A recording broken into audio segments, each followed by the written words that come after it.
खुदा सलामत रखे हैदराबाद के उस शेर को जिसे असदुद्दीन ओवैसी बोलते हैं। 345 पार्लियामेंट के एमपीज के बीच में अगर कोई बोलता है तो अकेला वो हैदराबाद का शेर बोलता है। मैं कहता हूं वो आलिम नहीं है, मौलवी नहीं है, आलिमों के साथ चंद दिन बैठा है तो उनकी जबान का ये आलम है। दो चार उलमा पहुंच जाए तो हमारा मुकाबला कौन करेगा? बात है। तुम अपना दामन बिछा के मांगो, हुजूर देंगे, जरूर देंगे। अल्हम्दुलिल्लाह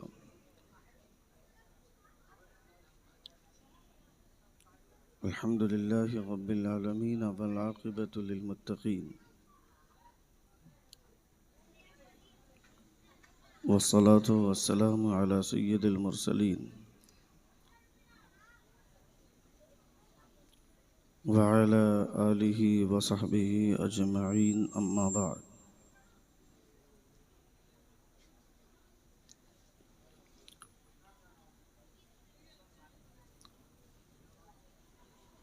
फ़अऊज़ु बिल्लाहि मिनश शैतानिर रजीम बिस्मिल्लाहिर रहमानिर रहीम।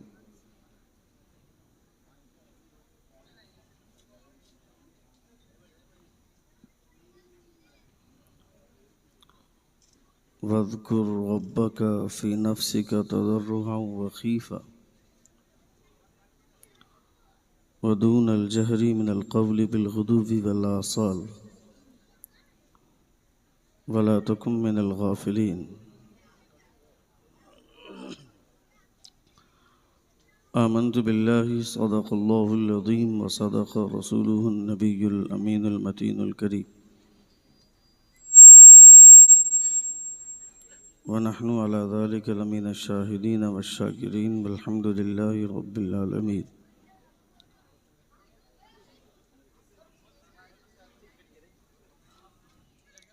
जलसे सुने, इधर मेरी तरफ तवज्जो दें। मैं बोलता हूँ जगह जगह पे। जलसे बहुत सारी जगहों पे डैमेज हो जाते हैं और जलसों के डैमेज होने के पीछे दो तीन वजूहात हैं। उनमें से सबसे पहली वजह, जिस जलसे में कोई पीर आ जाता है जलसा खराब हो जाता है। अब आप सुनिए, आप हर पीर नहीं, ऐसा पीर जो रात के 10 बजे आकर के माइक मांगता है, वह अपने 25-30 मुरीद को लेकर के आएंगे, तकरीर करेंगे, 50 लोगों को साथ लेकर के चले जाएंगे, जलसा डैमेज हो जाएगा। दूसरी वजह, जलसागाह के आसपास अगर दुकानें लग जाएं तो जलसा डैमेज होता है। तीसरी वजह, स्टेज से बिल्कुल करीब अगर ख़वातीन बैठे तो जलसा डैमेज होता है। मुझे समझ में नहीं आ रहा है, वहाँ ख़वातीन बैठी हैं, उसी से लग के जो नौजवान लोग बैठे हैं, ये खाली जगह किसके लिए रखे हैं? मैं छोड़ दीजिए, वो वीआईपी लोग हैं। जलसों के ख़राब होने के पीछे ये भी एक रीज़न है। कुछ लोग अपने आप को वीआईपी समझते हैं और वीआईपी समझकर वो अलग जाकर के बैठते हैं। उन्हें कोई फ़र्क नहीं पड़ता है कि कौन आलिम बुला रहा है, कौन नहीं बुला रहा है, इससे कोई फ़र्क नहीं पड़ता है। वो ख़ुद को वीआईपी समझते हैं। जबकि मेरा मानना ये है कि ये उर्स हुजूर सदरुल उलमा का है।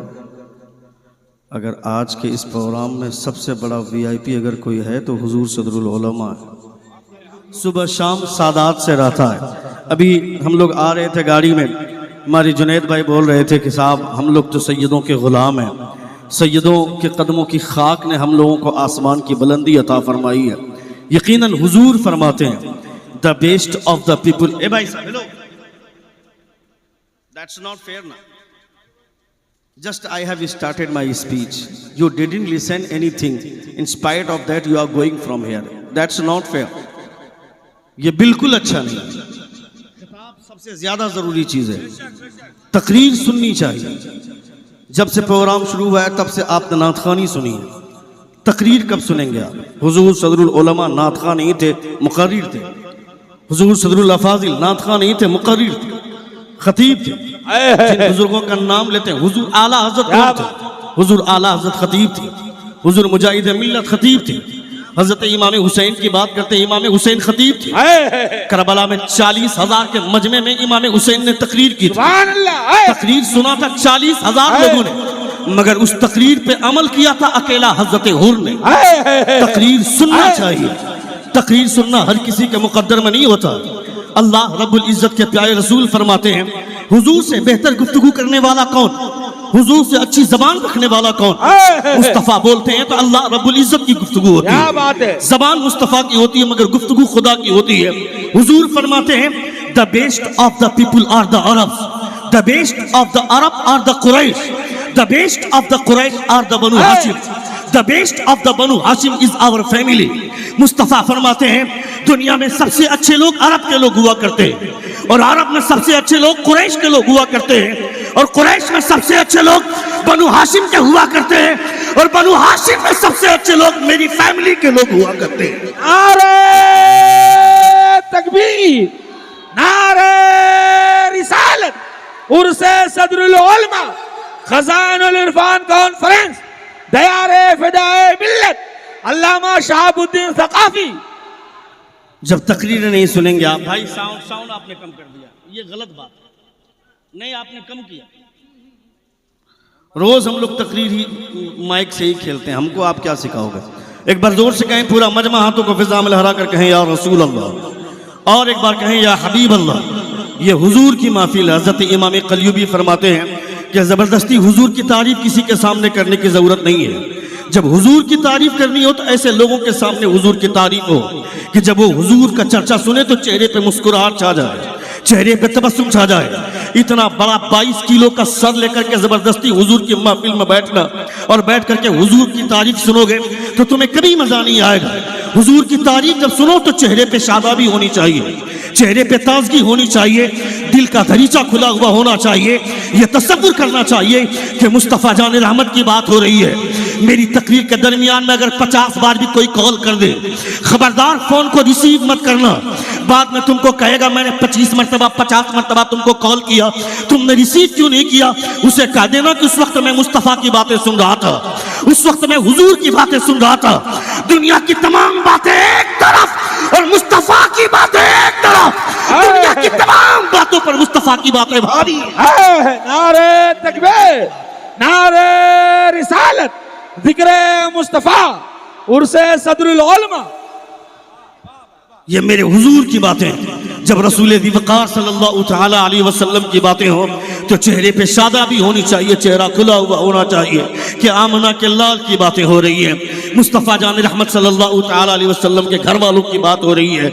अभी आज से 10-12 दिन पहले जो अभी इंडिया गठबंधन का महान नेता के महान लीडर के रूप में उभरा है, जो अभी पार्लियामेंट में नेता प्रतिपक्ष के रूप में कुर्सी पर बैठा है, जिसको दुनिया राहुल गांधी के नाम से जानती है, वो राहुल गांधी बोलता है द सैक्रिफाइस ऑफ इमाम Hussain showed that truth is the strongest shield of humanity against his tyranny of injustice। वो बोलता है कि इमाम हुसैन की कुर्बानी जुल्म और ज्यादती के खिलाफ हक और इंसाफ की बेहतरीन तलवार है। कौन है मेरा हुसैन? उसी हुसैन की औलादों के साए में तुम रहते हो, उसी हुसैन के खानदान वालों के साए में तुम रहते हो। सदरुल अफाजिल की रगों में इमाम हुसैन का खून दौड़ता है, हुजूर सदरुल उलमा की रगों में इमाम हुसैन का खून दौड़ता है। नबी कौनैन सल्लल्लाहु अलैहि वसल्लम का खून उनकी रगों में है। तुम्हारे बच्चों को अपने बुजुर्गों की तारीख याद नहीं है, मगर वो नेल्सन मंडेला बोलता है I have been live in prison 20 years, in the during of prison I have been studied the history and the character of the इमाम हुसैन। वो बोलता है 20 साल तक जेल में रहा, जेल में रहने के दरमियान मैंने कोई कहानी की किताब नहीं पढ़ी, कोई लिटरेचर किताब नहीं पढ़ी, मैंने पढ़ा the story and the character of the इमाम हुसैन। मैंने हुसैन का कैरेक्टर पढ़ा, हुसैन की जिंदगी पढ़ी, and from this character I have been spiritual power and way of the freedom of life. वो बोलता है मैंने हुसैन के कैरेक्टर से सीखा कि जुल्म का पंजा मोड़ा कैसे जाता है, जुल्म की आंखों में आंखें डालकर बात कैसे की जाती है। वो नेल्सन मंडेला बोलता है आज जो मैं साउथ अफ्रीका का प्रेसिडेंट बना हूं इसमें मेरा कमाल नहीं है, ये कमाल है इमाम हुसैन का। नारे तकबीर, नारे रिसालत, उर्स सदरुल उलमा, खानदाने नबी, या हुसैन, या हुसैन, या हुसैन, या हुसैन, या हुसैन। आए आए वाह वाह। जब अली के घर वालों की बात हो तो इंसान को अपने दिमाग के तमाम तरह की खिड़कियों को खोल देना चाहिए कि हुसैन की बात हो रही है, हुसैन के घर वालों की बात हो रही है, हजरत अली की बात हो रही है, मुस्तफ़ा जान रहमत की बेटी की बात हो रही है, हुजूर की बात हो रही है। दुनिया के किसी भी आदमी को पूछो, हर वो आदमी जो हुजूर का कलमा पढ़ता है, खुदा का एहसान मानो कि अल्लाह रब्बुल इज्जत ने आपका शुमार उम्मत इजाबत में किया। अगर आप उम्मत इनकार में होते तो आप क्या करते? अल्लाह रब्बुल इज्जत ने बहुत सारी मखलूक को दुनिया में पैदा फरमाया। इंसानों में ही बहुत सारे लोग ऐसे हैं जिन्होंने हुजूर का कलमे का इनकार किया, हुजूर की शरीयत का इनकार किया, वो भी उनके भी मुस्तफ़ा नबी हैं। अल्लाह फरमाता है कुल या अय्युहन्नास इन्नी रसूलुल्लाह इलैकुम जमीआ, ए मुस्तफ़ा आप कह दे कि मैं तमाम लोगों के लिए रसूल बनकर के आया हूँ। हुजूर सबके लिए रसूल हैं, हुजूर सबके लिए पैगंबर हैं, चाहे वो काफिर हो चाहे वो मुस्लिम हो। मगर जो काफिर हैं उनका शुमार उम्मत इनकार में आता है, मगर आपका शुमार उम्मत इजाबत में आता है। वो काफिर उम्मत इनकार में है, उन्होंने हुजूर के कलमे का इनकार किया। खुदा अगर ऐसे घर में आपको पैदा कर देता जिस घर के लोग पैदा होने के बाद जानवर का गोबर खाते हैं, गाय का पेशाब पीते हैं, तो आप क्या कर लेते? मगर खुदा का एहसान नहीं है क्या? अल्लाह रब्बुल इज्जत ने ऐसे घर में पैदा फरमाया जहां के लोग मुस्तफ़ा का नाम लेते हैं या मुस्तफ़ा का नाम सुनते हैं तो अंगूठे को बोसा देकर आंखों से लगाते हैं। ये खुदा का एहसान मानो, अल्लाह रब्बुल इज्जत का एहसान मानो। मैं हर कलमा पढ़ने वाले इंसान से अगर ये सवाल करोगे तो सबका एक जवाब होगा। किसी से भी पूछ कर देखो कि खुदा के बाद आप सबसे ज्यादा प्यार किससे करते हैं, जवाब मिलेगा मुस्तफ़ा जान रहमत से। खुदा के बाद आप सबसे ज्यादा इश्क किससे करते हैं, जवाब मिलेगा रसूल वक़ार से। हज़रत आदम से पूछो, हज़रत अबू बकर सिद्दीक़ से पूछो कि खुदा के बाद सबसे ज्यादा मोहब्बत किससे, जवाब मिलेगा मुस्तफ़ा से। हज़रत उमर से पूछो खुदा के बाद सबसे ज्यादा प्यार किससे, जवाब मिलेगा हुजूर से। हज़रत उस्मान गनी से पूछो खुदा के बाद सबसे ज्यादा प्यार किससे, जवाब मिलेगा आमना के लाल से। हज़रत अली से पूछो कि खुदा के बाद सबसे ज्यादा मोहब्बत किससे, जवाब मिलेगा मुस्तफ़ा से। 1,24,000 कमोबेश सहाबा में से किसी से भी पूछो, सबका एक जवाब कि खुदा के बाद दुनिया में एहतराम के काबिल है जितने लोग, मैं सबको मानता हूं मगर मुस्तफ़ा के बाद। मगर यही सवाल कभी मुस्तफ़ा से पूछना, मेरे आका सबका एक जवाब खुदा के बाद सबसे ज्यादा मोहब्बत आपसे करते हैं, मगर आप खुदा के बाद सबसे ज्यादा मोहब्बत किससे करते हैं? तो मेरे आका इरशाद फरमाते हैं खुदा के बाद सबसे ज्यादा मोहब्बत मैं जिससे करता हूँ वो मेरी बेटी फातिमा है और उनके बेटे हसन हुसैन। नारे तकबीर, नारे रिसालत, नबी का घराना, उर्से सदरुल उलमा, अल्लामा शहाबुद्दीन सकाफी। वाह भाई वाह, जिंदाबाद जिंदाबाद, लाजवाब लाजवाब।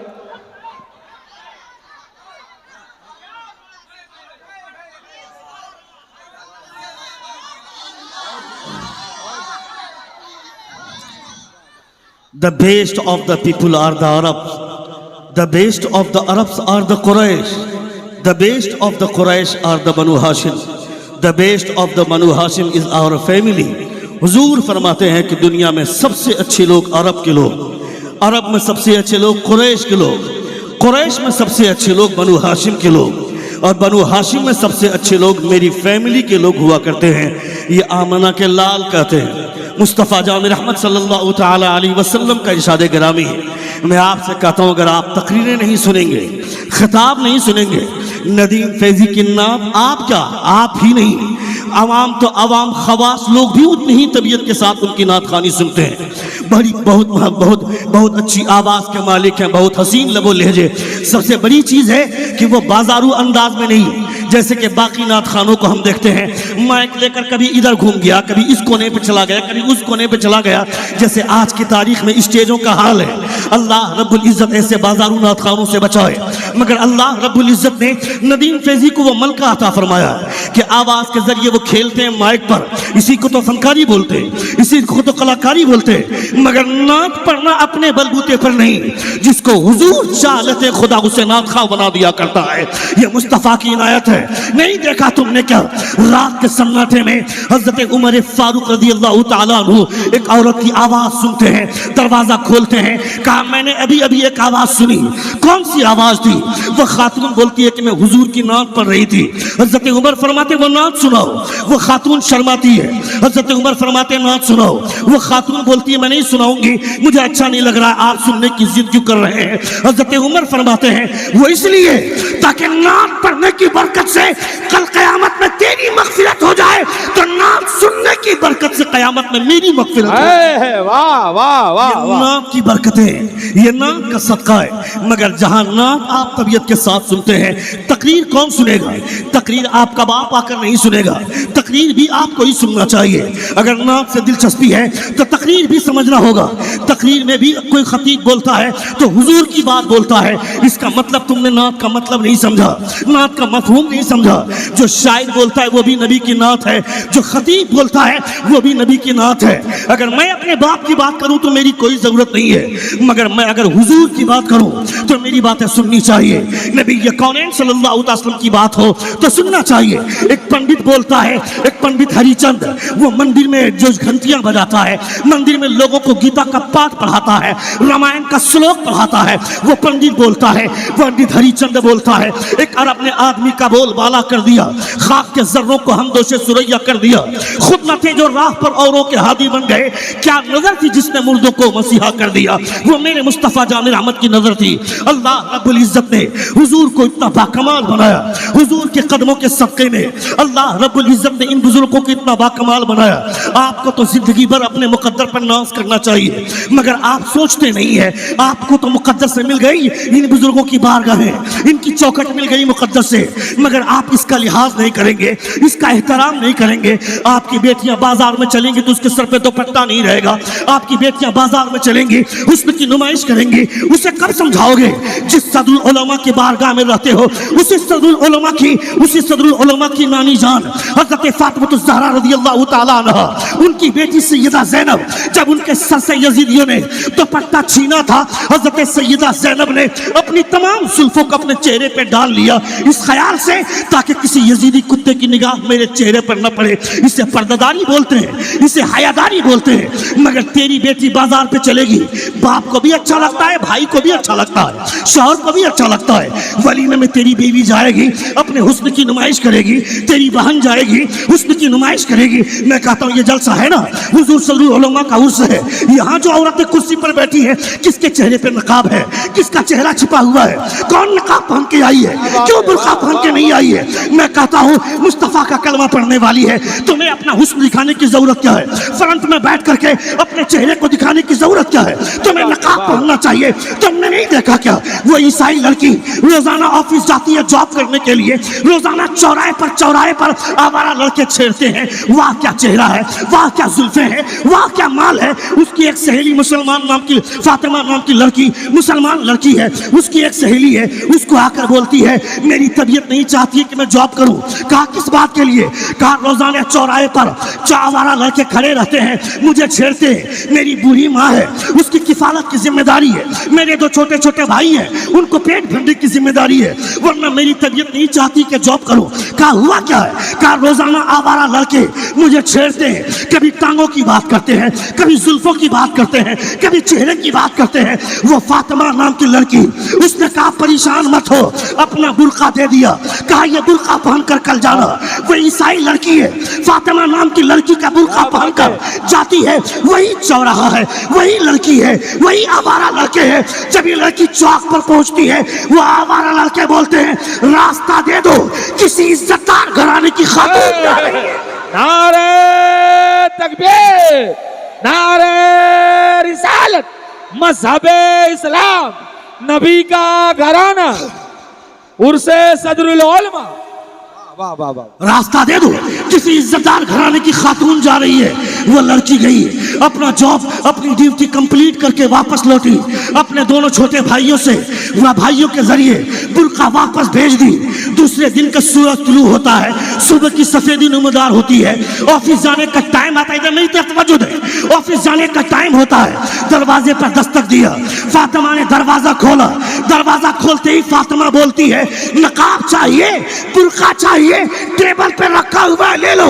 वो ईसाई लड़की बोलती है, आज नकाब लेने नहीं आई हो, बल्कि जिस नबी ने नकाब पहनने का हुक्म दिया है उनका कलमा लेने आई हो। नारे तकबीर, नारे रिसालत, मजहब इस्लाम, पैगंबर इस्लाम, तालीमात इस्लाम, उर्से सदरुल उलमा, खजाइनुल इरफान कॉन्फ्रेंस, अल्लामा शहाबुद्दीन सकाफी। उनका नकाब नहीं बल्कि उनका कलमा लेने आई हो। वह ईसाई लड़की बोलती है, मेरी बातों को बुरा नहीं मानिएगा, अगर आप बुरा मानेंगे तो क्या लगता है कि मैं आपको यहाँ बैठ करके माफी मांगूंगा? इसकी कोई जरूरत नहीं है। मैं क्यों माफी मांगूंगा? मैंने कोई गलत बात कही ही नहीं है। मैंने अगर कोई गलती की होती तो मैं अगर गलती कर भी जाऊं तो मैं माफी तुमसे क्यों, माफी मुस्तफा से मांगूंगा, अल्लाह रब्बुल इज्जत से मांगूंगा। मुझे हक बोलने में कोई घबराहट नहीं होती है। मुझे कोई फर्क नहीं पड़ता कि आपको तकलीफ होती है या आप बुरा मानते हैं, उससे कोई फर्क नहीं पड़ता है। मैं चापलूसी नहीं कर सकता हूँ। ये मेरे बाप का स्टेज नहीं है, ये रसूल का मेंबर है, ये मुस्तफा का मेंबर है।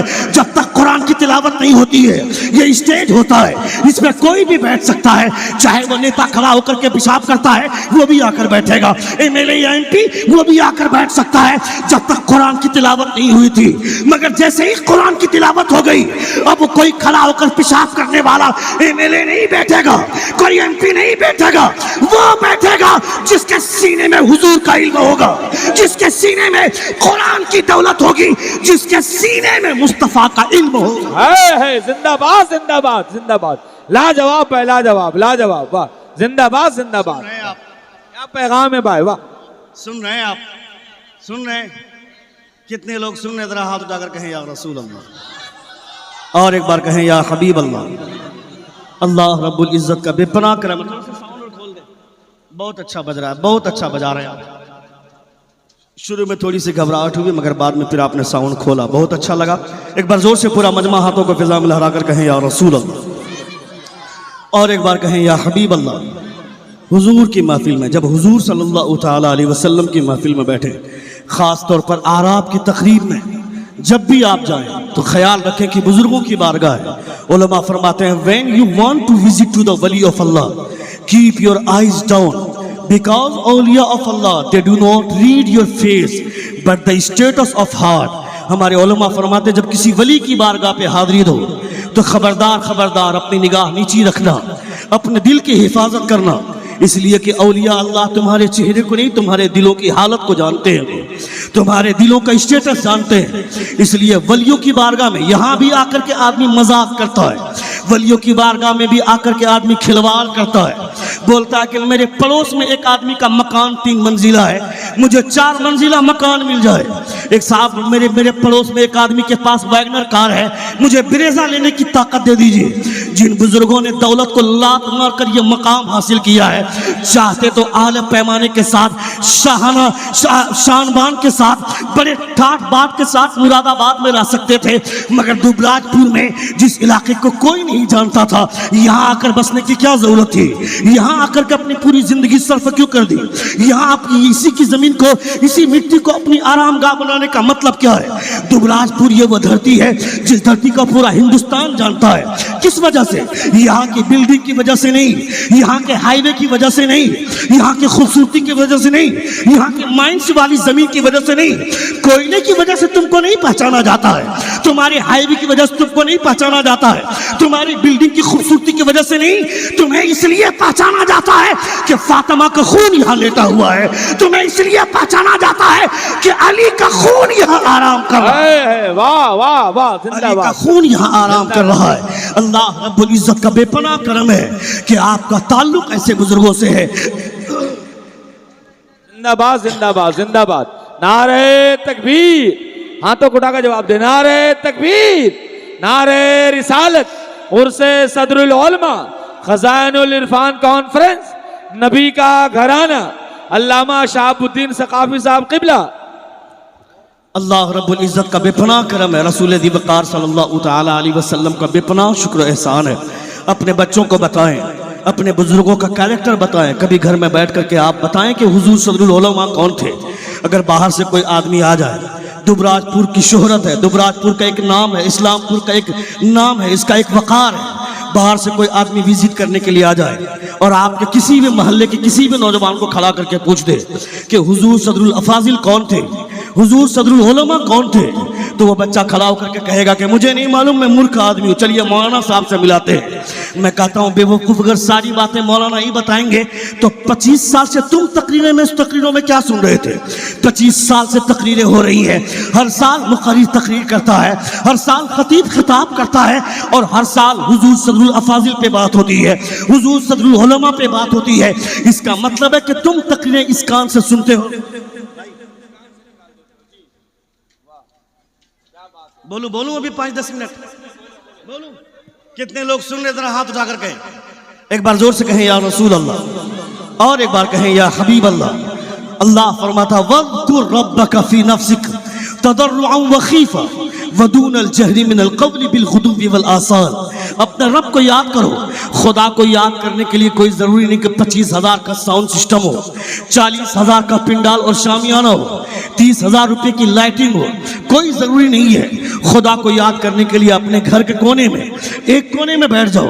हुजूर को याद करने के लिए अपने घर में महफिल सजाओ। तुम हो, तुम्हारी बीवी है, तुम्हारे छोटे छोटे 2 बच्चे हैं, उन बच्चों के सामने तुम मुक़र्रिर बन जाओ, तुम खतीब बन जाओ। बताओ हजरत फातिमा कौन थी, बताओ हजरत ज़ैनब कौन थी, बताओ मुस्तफ़ा जान रहमत का कैरेक्टर क्या है।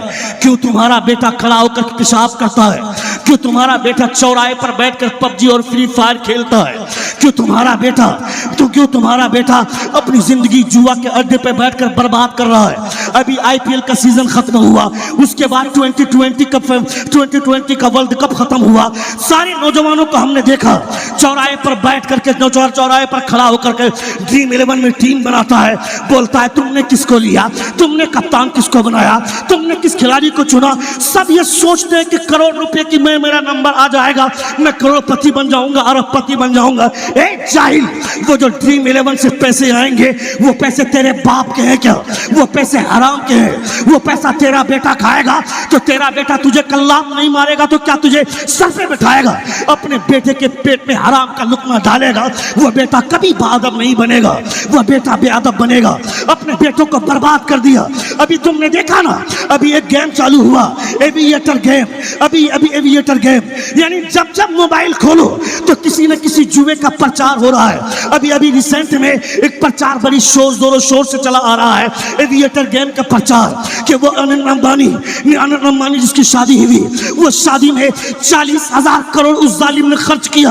गरीबों को का रिचार्ज उसने बढ़ा दिया और बोलता है कि मैं अपनी शादी के मौके पर 1 अरब रुपया भारत के लोगों को दान करना चाहता हूँ। ए जालिम, तू क्या दान करेगा? 40,000 करोड़ खर्च करके रिचार्ज बढ़ा दिया। गरीबों के पैसे पे ऐश करता है, गरीबों के पैसे पे अय्याशी करता है, कहता है 1 अरब रुपया मैं दान करना चाहता हूँ। तू कौन होता है दान करने वाला? तू कौन होता है देने वाला? देने वाला कौन है? बरेली के ताजदार से पूछ कि कौन देता है? देने को चाहिए, देने वाला है सच्चा हमारा। नारे तकबीर।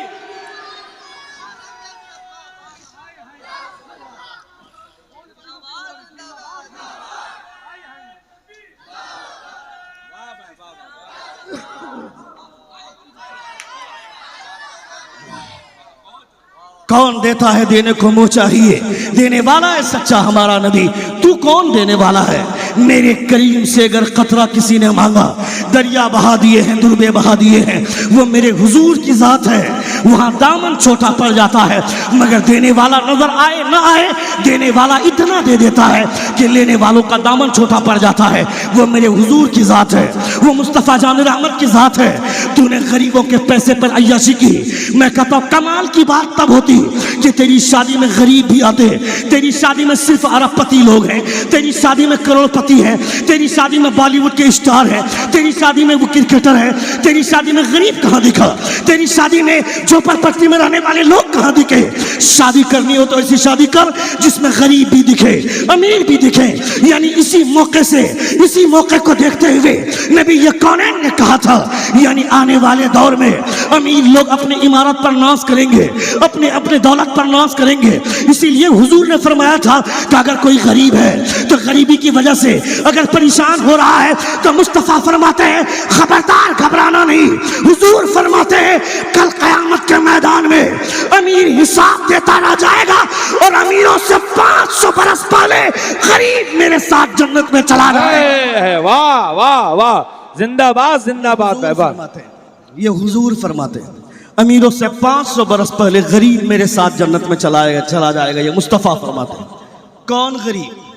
भांग खाने वाला गरीब नहीं, चरस पीने वाला गरीब नहीं, गांजा पीने वाला गरीब नहीं, बीड़ी में गांजा घुसेड़ कर बीड़ी पीने वाला गरीब नहीं, लूडो खेलने वाला गरीब नहीं, जूपी पर लूडो खेलने वाला गरीब नहीं। ऐसा गरीब जो सूखी रोटियां खाकर गुजारा कर लेता हो मगर कभी हुजूर की सुन्नत को कत्ल करना गवारा नहीं करता हो, ऐसा गरीब। सुन रहे हैं आप?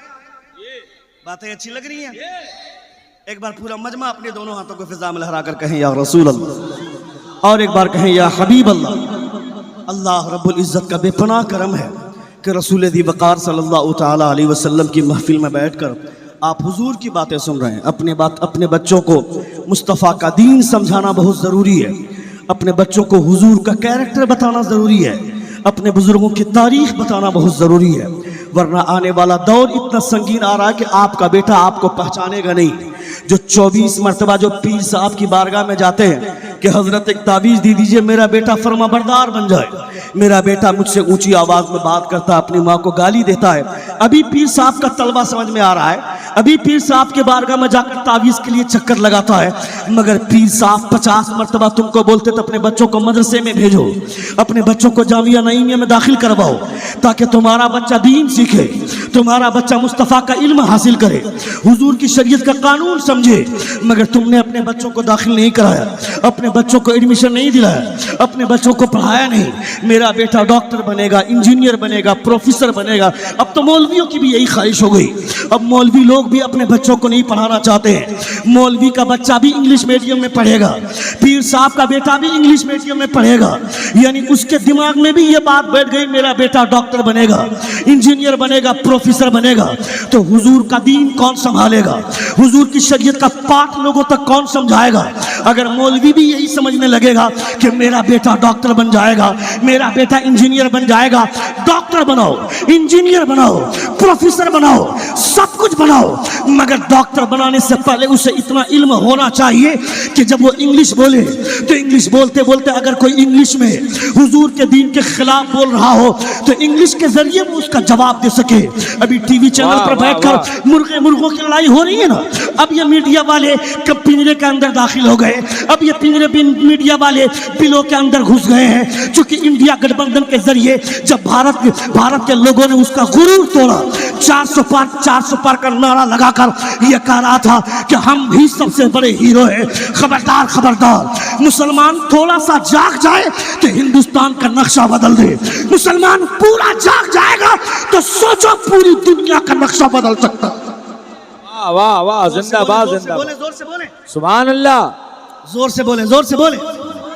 एक बार पूरा मजमा हाथों को फिजा में लगा कर कहें या रसूल अल्लाह, और एक बार कहें या हबीब अल्लाह। मगर मुसलमान गौर करेगा तब ना, मुसलमान सोचेगा तब ना, मुसलमान समझेगा तब ना, मुसलमान दूसरे नेताओं की कुर्सी सीधी करेगा, उसके लिए दरी बिछाएगा। यानी ये हमारी औकात रह गई है। नेताओं के इलेक्शन का टाइम हो गया, कुत्ते की तरह उसके पीछे मुसलमानों को नौजवान भागने लगा।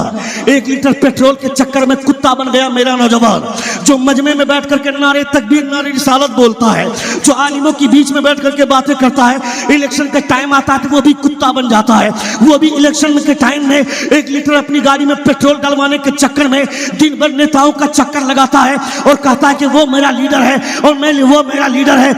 बेवकूफ, दुनिया की हर पार्टी और हर लीडर तुम्हें बर्बाद करना चाहता है, तुम्हारा इस्तेहसाल करना चाहता है। तुम्हें 1000 रुपया दे करके, तुम्हें 500 रुपया दे करके तुम्हारा इस्तेहसाल किया जा रहा है, तुम्हें खरीदा जा रहा है। तुमने नहीं देखा क्या, रमजान के महीने में इफ्तार की पार्टी दे दिया, 2-4 केला 2-4 पकोड़े के चक्कर में नेता के पीछे भागता है।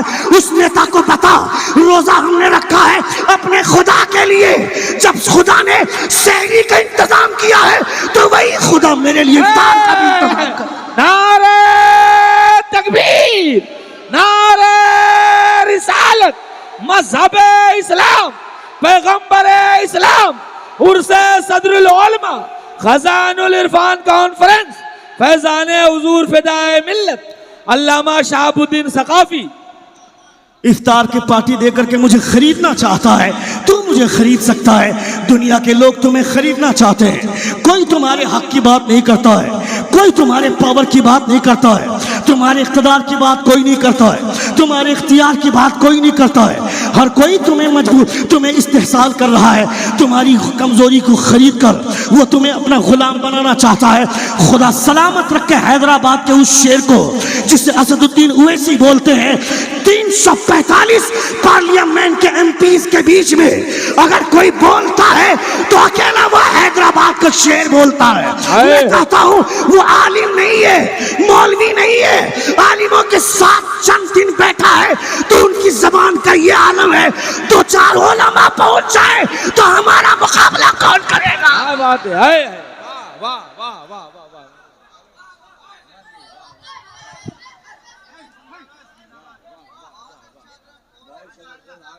सुन रहे आप, सुन रहे तो नारा मजमे से नहीं लगता है।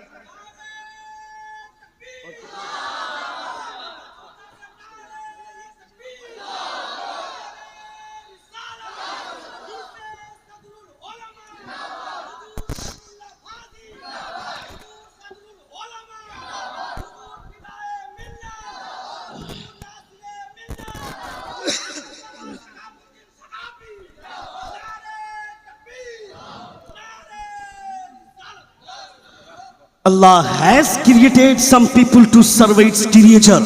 People go to them and solve their problem and get peace away from punishment of Allah. ये बुजुर्गों के मज़ारात ये ऐसी बारगाहें हैं कि जब इंसान परेशान हो जाता है, जब इंसान दुखी हो जाता है, उस परेशानी भरे माहौल में किसी वली की बारगाह पे हाजिरी दी जाती है। उनकी चौखट को पकड़कर एक मर्तबा गिरगिरा देता है। जब उस वली की निगाहें करम हो जाती है, चुटकियों में उसकी तमाम परेशानियां दूर हो जाती हैं। ये इन बुजुर्गों की खाक का असर है, ये इन बुजुर्गों की तुरबत के, इन बुजुर्गों के मज़ारात की खाक का असर है। इसलिए मैं कहना चाहता हूँ, अपने बच्चों को औलिया अल्लाह की फजीलत की बातें भी बताओ, अपने बच्चों को दीन की अजमत बताओ, अपने बच्चों को बताओ कि हुजूर का दीन क्या कहता है, हुजूर की शरीयत क्या कहती है। वरना आने वाले दिनों में तुम्हारे बच्चे सिर्फ नाम के मुसलमान रह जाएंगे। हमारा बच्चा कभी देखा नहीं अपने समाज में मुसलमानों का बच्चा शराब नहीं पीता है क्या, मुसलमानों का बच्चा जुआ नहीं खेलता है क्या, मुसलमानों का बच्चा ज़िनाकारी नहीं करता है क्या, मुसलमानों का बच्चा लौंडियाबाजी नहीं करता है क्या, मुसलमानों का बच्चा चौराहे पे खड़ा होकर आवारागर्दी का मुजाहरा नहीं करता है क्या।